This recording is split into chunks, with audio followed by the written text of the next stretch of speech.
7ஆம் தேதி பாசுடைய உடல் மருத்துவ பிணக்கூறாய்வில் உடல் பரிசோதனை செய்யப்பட்டது. அன்றைய தினமே மருத்துவர் அவர்கள் காவல்துறையிடம் பாஸ்டர் அவர்களை பலவிதமாக அடித்து சித்திரவதை செய்து கொலை செய்திருப்பதாகவும், இந்த வழக்கில் தடயத்தை மறைத்தவர்கள், கொலை செய்தவர்கள் யாராக இருந்தாலும் அவர்கள் இந்த காம்பவுண்டுக்குள் தான் இருக்கின்றார்கள். கிறிஸ்டியன் நெட்வொர்க் நேயர்கள் அனைவரையும் ஆண்டவராக இயேசு கிறிஸ்துவின் நாமத்தில் வாழ்த்துகிறோம். சுமார் 10 ஆண்டுகளுக்கு முன்பாக ஒரு போதகர் இன்னொரு உடன் ஊழியர், அதாவது இன்னொரு போதகர் செய்த தவறை அவர் கண்டித்த ஒரே ஒரு காரணத்தினால் அவர் கொலை செய்யப்பட்டார். அந்த விவகாரங்கள், அதற்கான தீர்ப்பு, இவை எல்லாமே வெளியாகி உள்ளது. தற்போது அது பேச்சு பொருளாகவும் மாறி உள்ளது. இந்த தகவலை வைத்துக்கொண்டு கிறிஸ்தவத்தை பிடிக்காத ஒரு சில நபர்களும் ஒரு சில தகவல்களை பரப்புவதை நம்மளால் பார்க்க முடிகிறது. என்ன நடந்துள்ளது, அதனை பற்றிய உண்மைகளையும், இந்த தகவலை வைத்துக்கொண்டு, இதை ஒரு பேஸாக வைத்துக்கொண்டு மிக முக்கியமான ஒரு சில மற்ற தகவல்களையும் நாம் இந்த வீடியோவில் பார்க்க இருக்கிறோம். இந்த வீடியோவை முழுமையாக பாருங்கள். அப்போதுதான் இதில் என்ன நடந்திருக்கிறது என்பது உங்களுக்கு தெரிய வரும். வாங்க வீடியோக்குள்ள போலாம்.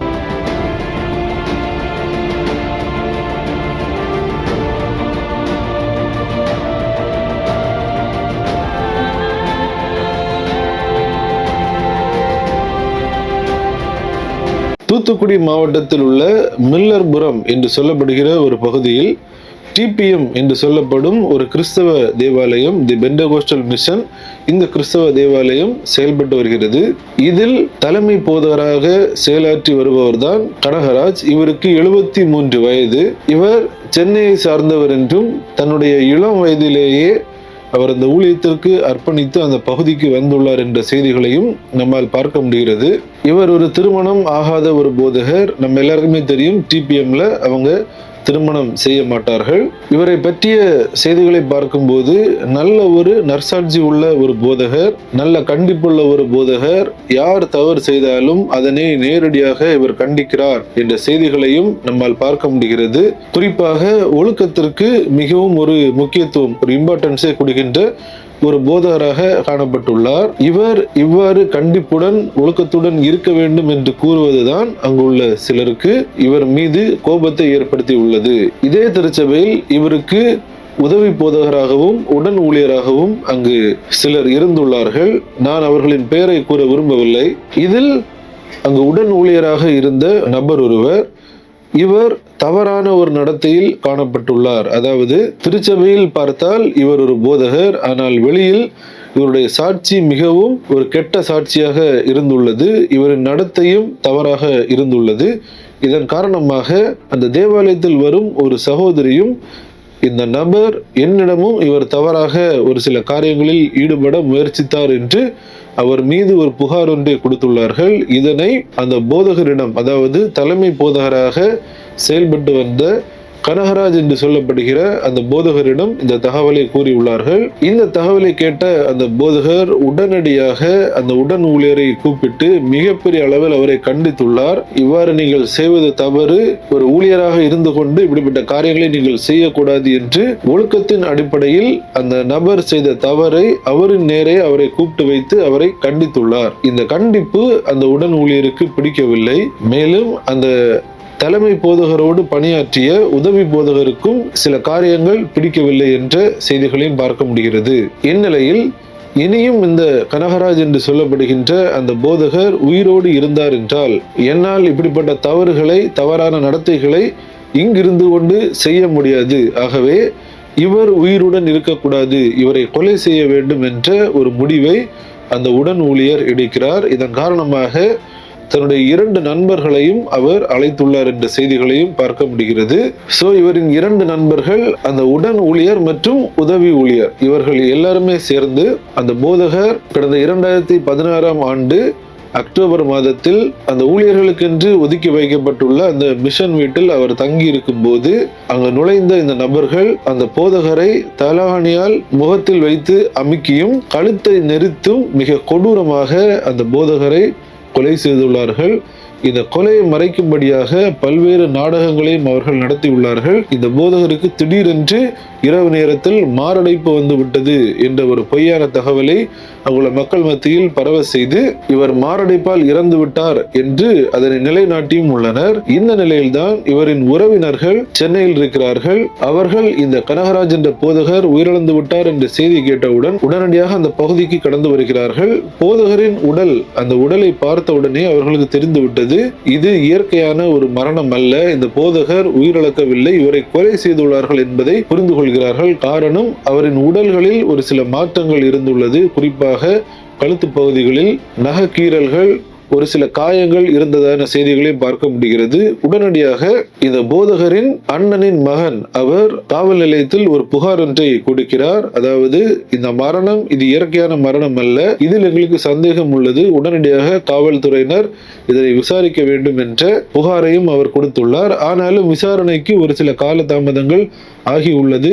இதற்கு எதிராக அங்குள்ள மக்கள் மிகப்பெரிய அளவில் போராட்டங்கள் செய்த அந்த செய்திகளையும் நம்மளால் பார்க்க முடிந்தது. மேலும் மருத்துவ பரிசோதனையில் இந்த போதகர் இயற்கையாக மரிக்கவில்லை, அவர் கொலை செய்யப்பட்டுள்ளார் என்பது உறுதி செய்யப்பட்டது. உறுதி செய்யப்பட்ட பின்னரும் அந்த குற்றவாளிகள் கிட்டத்தட்ட 1 மாதங்களுக்கு மேலாக கைது செய்யப்படவில்லை. இதன் காரணமாக அங்குள்ள மக்கள் மிகப்பெரிய அளவில் போராட்டங்களையும் முன்னெடுத்தார்கள். அந்த வீடியோ காட்சிகளையும் நம்மளால் பார்க்க முடிந்தது. 7ஆம் தேதி பாசுடைய உடல் மருத்துவ பிணக்கூறாய்வில் உடல் பரிசோதனை செய்யப்பட்டது. அன்றைய தினமே மருத்துவர் அவர்கள் காவல்துறையிடம் பாஸ்டர் அவர்களை பலவிதமாக அடித்து சித்திரவதை செய்து கொலை செய்திருப்பதாகவும் உடனடியாக குற்றவாளிகளை கைது செய்யுங்கள் என்று மருத்துவர் கூறிய பின்பும் இதுவரை குற்றவாளிகள் கைது செய்யப்படவில்லை. குற்ற வழக்கு கொலை வழக்காக மாற்றம் செய்யப்படவில்லை. விசாரணை என்று 45 நாட்களாக விசாரிக்கிறோம் என்று சொல்லிக்கொண்டு காவல்துறையைச் சேர்ந்த ஆய்வாளர் அவர்கள் எங்களை எல்லாம் ஏமாற்றிக் கொண்டிருக்கின்றார் என்று நாங்கள் சந்தேகத்தின் அடிப்படையில் நாங்கள் எங்களுடைய முதல் போராட்டத்தை சபையில் இருந்து நாங்கள் இன்று ஆரம்பித்திருக்கின்றோம். இந்நிலையில் காவல்துறையினர் இந்த கேஸை கையில் எடுக்கிறாங்க. கையில் எடுத்து விசாரிக்கும் போது அந்த உடன் ஊழியர், உதவி ஊழியர் இவர் எல்லாருமே இந்த விஷயத்தில் இவர்கள்தான் கொலை செய்துள்ளார்கள் என்பது தெரிய வருகிறது. அவர்களுக்கு உதவி அந்த 2 நபர்கள் எல்லாருமே விசாரணை வளையத்திற்குள் கொண்டு வரப்படுகிறார்கள். விசாரணைகள் கிட்டத்தட்ட ஒரு 10 ஆண்டுகளாக நடைபெற்றுள்ளது. இந்நிலையில் தற்போது தீர்ப்பு வெளியாகி உள்ளது.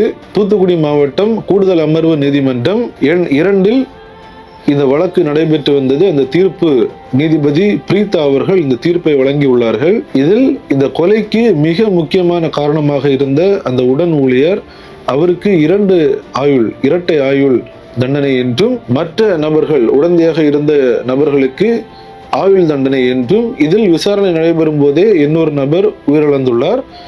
இந்த குற்றவாளிகளுக்கு மிக கடுமையான தண்டனைகளை வழங்கி அந்த நீதிமன்றம் தற்போது தீர்ப்பு வழங்கியுள்ளது. இந்த செய்திகளையும் நம்மளால் பார்க்க முடிகிறது. சரி, இந்த கேஸ் டீடைல்ஸ் இவை எல்லாமே உங்களுக்கு புரிந்திருக்கும் என்று நான் நினைக்கிறேன். இதில் நாம் பார்க்க வேண்டிய மிக முக்கியமான காரியம் ஒன்றுதான், அந்த போதகர் செய்த தவறு என்ன, அந்த தலைமை போதகர் என்ன தவறு செய்தார் என்று பார்க்கும்போது அவர் ஒரு தவறுமே செய்யவில்லை, கண்டித்தார், தவறை சுட்டி காட்டினார். தவறை சுட்டி காட்டின ஒரே ஒரு காரணத்திற்காக அந்த போதகர் இவ்வளவு கொடூரமாக படுகொலை செய்யப்பட்டுள்ளார். இது மிகவும் வேதனைக்குரிய ஒரு காரியம். ஆனால் இந்த கொலை செய்த உடன் ஊழியர் தற்போது நன்றாக இருக்கிறாரா? ஒரு நாள் ஏற்பட்ட ஒரு கோபத்தின் காரணமாக செய்த ஒரு செயல் இனி அவர் வாழ்நாள் முழுவதும் தன்னுடைய குடும்பத்தை பிரிந்து சிறையில் தன்னுடைய வாழ்நாட்களை இனி அவர் அனுபவிக்க வேண்டிய அந்த சூழ்நிலைக்குள்ளாக தள்ளப்பட்டிருக்கிறார். அந்த உடன் ஊழியர் அந்த தவறை அவர் திருத்தி இருக்க வேண்டும். இல்லை என்றால் அவர் அந்த ஊழியத்தை விட்டு விலகி வேறு ஏதாவது ஒரு தொழிலுக்கு சென்றிருக்க வேண்டும்.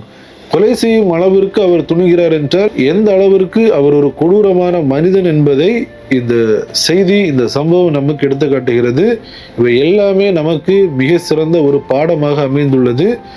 நம்முடைய தவறை ஒருவர் நமக்கு சுட்டி காட்டுகிறார் என்றால் நாம் அந்த தவறை விட்டு திருத்தி நம்முடைய வாழ்க்கையை நாம் மாற்றிக்கொள்ள வேண்டும். இந்த உடன் ஊழியர் ஒருவேளை அந்த தவறை இந்த போதகர் சுட்டி காட்டும் போது அதனை விட்டு திருந்தி தன்னுடைய வாழ்க்கையை மாற்றி இருந்தார் என்றால் இன்றைக்கு அவர் எப்படிப்பட்ட ஒரு நிலையில் இருந்திருப்பார் என்பது நம்மளால் புரிந்து கொள்ள முடியும். ஆனால் ஒரு கோபத்தினால் செய்த ஒரு தவறு தற்போது அவரை எங்கு கொண்டு நிறுத்தி இருக்கிறது என்பதையும் நம்மால் மிக தெளிவாக இந்த செய்தியின் மூலம், இந்த சம்பவத்தின் மூலம் நம்மளால் பார்க்க முடிகிறது.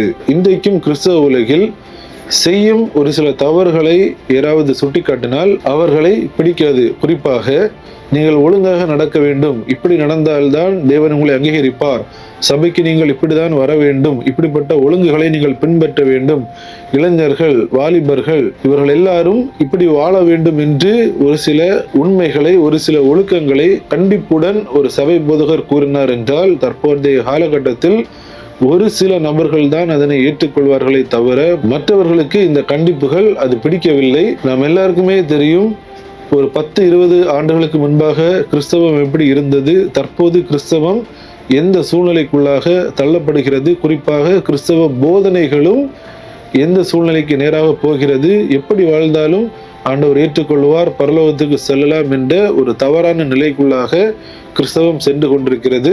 இவற்றை நாம் கண்கூடாக தற்போது பார்க்க முடிகிறது. இந்த செய்திகள் நமக்கு ஒன்றை உணர்த்துகிறது. ஒருவர் நாம் செய்யும் தவறை கண்டித்தால் அந்த தவறை நாம் ஏற்றுக்கொண்டு அதை விட்டு மனம் திரும்ப வேண்டுமே தவிர அவருக்கு விரோதமாக எழும்பி நாம் ஏதாவது காரியங்களில் ஈடுபட்டோம் என்றால் அதன் முடிவு என்னவாக வரும் என்பதை நாம் கண் முன்பாக காண்பிக்கிறது. அது மட்டுமல்லாமல் கிறிஸ்தவம் என்றாலே எப்படித்தான் என்று ஒரு சில நபர்கள் ஒரு சில செய்திகளை பரப்புவதை பார்க்க முடிகிறது. ஏதோ ஒரு இடத்தில் ஒரு சில சம்பவங்கள் நடப்பதை வைத்துக் கொண்டு கிறிஸ்தவம் முழுவதும் இப்படிதான் என்று யாருமே கிறிஸ்தவத்தை குறை கூற முடியாது. அப்படி பார்த்தால் எல்லா மதங்களிலும் எப்படிப்பட்ட காரியங்கள், எப்படிப்பட்ட அநீதிகள் எந்தெந்த இடத்தில் வைத்து நடைபெறுகிறது என்பதை கூட நம்மளால் சுட்டிக்காட்ட முடியும். நமக்கு அது தேவையில்லை. ஆகவே இந்த காரியத்தை வைத்துக்கொண்டு கிறிஸ்தவம் என்றாலே இப்படிதான் என்று அவதூறு பரப்பும் நபர்கள், நீங்கள் ஒரு விஷயத்தை புரிந்து கொள்ள வேண்டும். ஒருவர் செய்யும் தவறுக்கு கிறிஸ்தவம் பொறுப்பாகாது. ஒருவர் தவறான நடத்தையின் காரணமாக ஒரு தவறை செய்கிறார் என்றால் அதற்கு கிறிஸ்தவம் பொறுப்பாகாது. ஏனென்றால் கிறிஸ்தவ போதனைகள், கிறிஸ்து இப்படிப்பட்ட காரியங்களை எங்களுக்கு போதிக்கவில்லை. அதனை தாண்டி ஒரு நபர் ஒரு விஷயத்தை செய்கிறார் என்றால் அதற்கும் கிறிஸ்தவத்திற்கும் சம்பந்தம் இல்லை. இந்த செய்தியை பார்க்கும் கிறிஸ்தவர்கள் நாம் எல்லாரும் ஒரு சில காரியங்களுக்காக ஜெபிப்பதற்கு கடமைப்பட்டுள்ளோம். குறிப்பாக தற்போது நவீன காலம் என்று சொல்லிக்கொண்டு கிறிஸ்தவம் மிகப்பெரிய அளவில் பல தவறான காரியங்களில் சென்று கொண்டிருக்கிறது. குறிப்பாக போதனைகளிலும் தவறான காரியங்களில் செல்வதை நாம் பார்க்க முடிகிறது. இவற்றை பார்க்கிற நாம் இவற்றிற்காக ஜெபிக்க வேண்டும். குறிப்பாக நம்முடைய பிள்ளைகள், நம்முடைய வாலிபர்கள் தவறான போதனைகளிலோ அல்லது தவறுகளிலோ சிக்கிவிடாமல் இருக்கும்படியாக நாம் அவர்களுக்காக ஜெபிக்க வேண்டும். தினமும் அவர்களுக்கு போதிக்க வேண்டும். இந்த செய்தியை உங்கள் நண்பர்களுக்கும் பகிர்ந்து கொள்ளுங்கள். ஒரு சில உண்மை தகவல்களை அறிந்து கொள்வதற்கு அவர்களுக்கு அது ஏதுவாக இருக்கும். மீண்டும் இன்னொரு வீடியோவில் உங்களை சந்திக்கிறேன். தேவன் தாமே நம் அனைவரையும் ஆசீர்வதிப்பாராக. ஆமென்.